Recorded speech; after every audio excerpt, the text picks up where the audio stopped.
সবাইকে রমজানের শুভেচ্ছা জানিয়ে নতুন একটা ভিডিও শুরু করছি। আমি সকাল সকালে রিক্সা নিয়ে সবজি আনতে যাচ্ছি। আমাদের এই দিকটা একদমই ফাঁকা, কোনো সবজির দোকান নেই। ভালোই লাগছে, চারদিক একদমই ফাঁকা।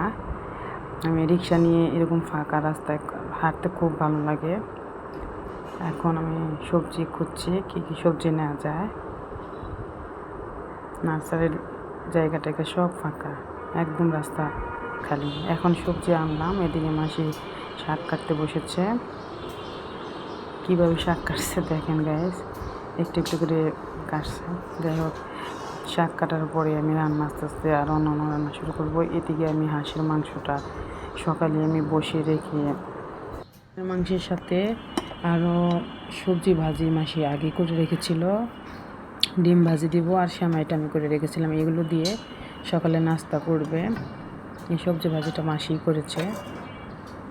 আর এদিকে দুপুরে রান্নার জন্য টাটকিনি মাছ আমি ভিজিয়ে রেখেছি, কই মাছও রান্না করব। তারপরে ডালও মোটামুটি হয়ে গেছে। আমি সাধারণত শুক্রবার দিন তাড়াতাড়ি শুরু করি। পেঁয়াজ কেটে রেখেছে, আর এটা সবজির বুটের ডাল একটু বেশি ছিল, এটা রেখে দিয়েছে, নেক্সটে রান্না করা যাবে। এখন আমি 4-5টা রুটি একসাথে আমি ভেজে নিচ্ছি। আপনারা অবশ্যই একটা আমার ভিডিওতে দেখেছেন একসাথে অনেকগুলো রুটি কিভাবে ভাজা যায়, সেই ভিডিওটা আমার আছে।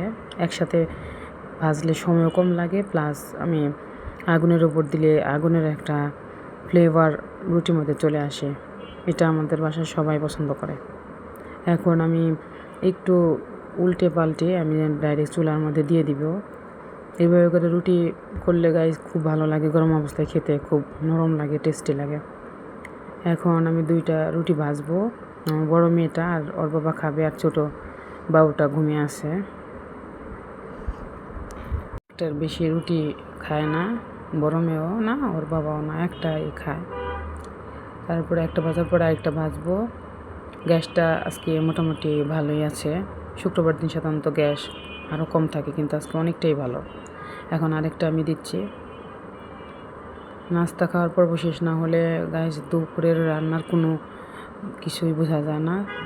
এর জন্য আমি সকালের নাস্তাটা তাড়াতাড়ি দেওয়ার চেষ্টা করি।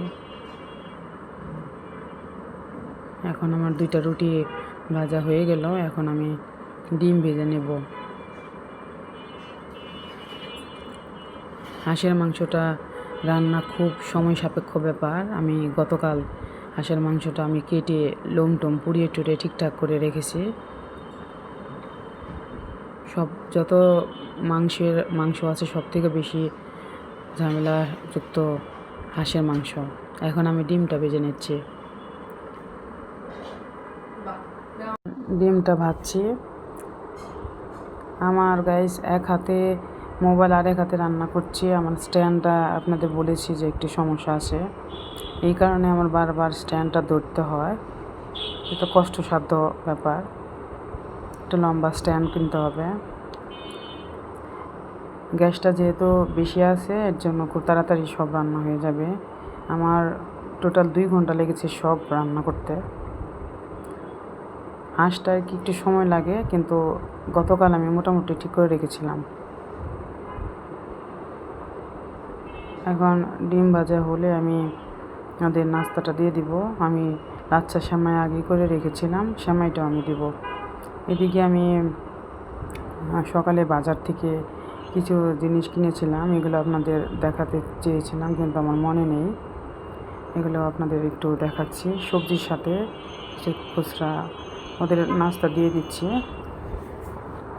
এখন আমি ছোটোখাটো কিছু সদাই করলাম। আমাদের গ্যাসের চুলার জন্য ম্যাশ লাগবে, সেটা আনলাম 2 প্যাকেট। সরিষার তেল, বিস্কিট, চা দিয়ে খাওয়ার জন্য, লাচ্ছা সেমাই, এখান থেকে একটু রান্না করা হয়েছে কুলসন লাচ্ছা সেমাই, আর মসুরির ডাল,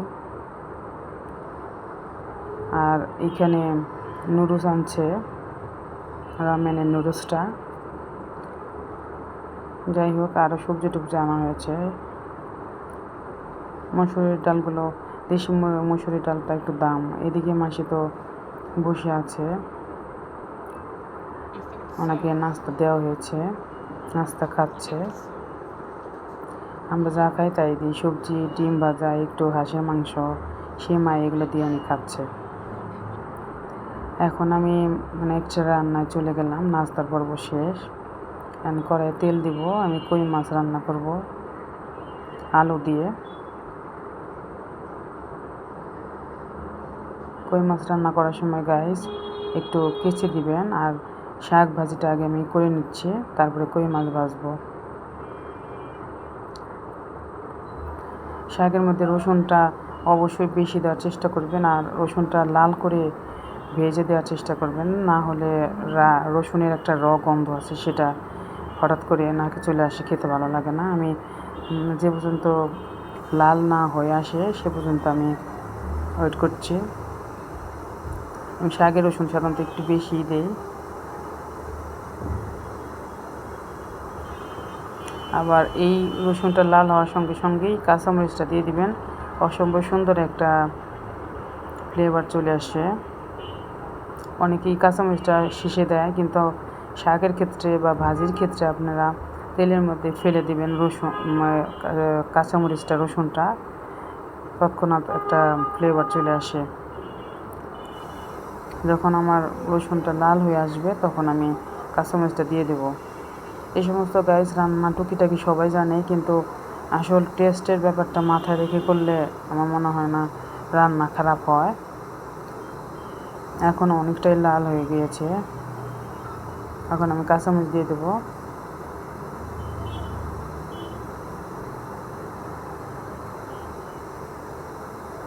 রসুন বাটা অনেকে ইউজ করে, কিন্তু কাঁচা গন্ধ আসে। আমার মতে এইভাবে দিবেন রসুন কুচিটা। কাঁচামরিচটা অনেকটাই দিলাম, কারণ আমার শাকটা বেশি আছে। আমি একটু শাক দিয়ে আমি কাঁচামরিচ, রসুন এগুলো আমি মিক্স করার পরে বাকিটা দেব। শাক সাধারণত মজে একটু হয়ে আসে, এই কারণে অনেকে লবণ শেষে দেয়, কিন্তু আমি প্রথমে দিয়ে দিই, পরে প্রথমে একটু দিয়ে দিই, পরে লাগলে অ্যাড করি। হলুদ দিবেন না, আর ঢাকনাও দেওয়ার দরকার নেই, এইভাবেই সবুজ কালারটা থাকবে। এই পাশ দিয়ে আমি কই মাছের একটা তরকারি করব আলু দিয়ে, যেটা বললাম। রসুনটা আগে আর কই মাছটা আমি আগেই ভেজে রেখেছিলাম। পাশাপাশি আমি ভাত দিয়ে দিয়েছি। এখন আমার শাকটা যেহেতু নামিয়ে ফেলছি, এখন আমি টাটকিনি মাছটা আমি রান্না করবো বেগুন দিয়ে।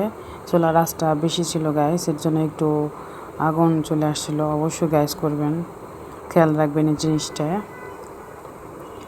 আমি বেশি ভাজবো না, অল্প একটুই নিব, 4টা মাছই নিব। এখন এই টাটকিনি মাছটাকে একটু একটু লালচে করে ভেজে নিয়ে তারপরে আমি উঠিয়ে রাখবো। তারপরে পিস দিয়ে বেগুন দিয়ে একটা তরকারি করব।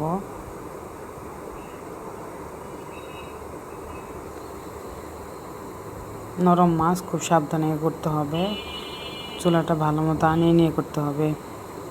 আমার যেহেতু এক হাতে করা, এর জন্যই আমার আর কি গ্যাসের চুলাটা বেশি ছিল। যাই হোক, ভালো মতো আমি ভেজে নিয়েছি।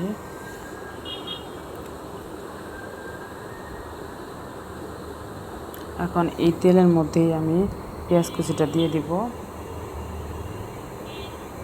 সবসময় রান্না করার সময় গাইস যে কোনো রান্নারই মশলা গুলে নেবেন। আমি বেগুন ছোট একটা দিয়েছি। আমি কি রান্না করেছি, আমার রান্নাটা অলরেডি শেষ হয়ে গেছে।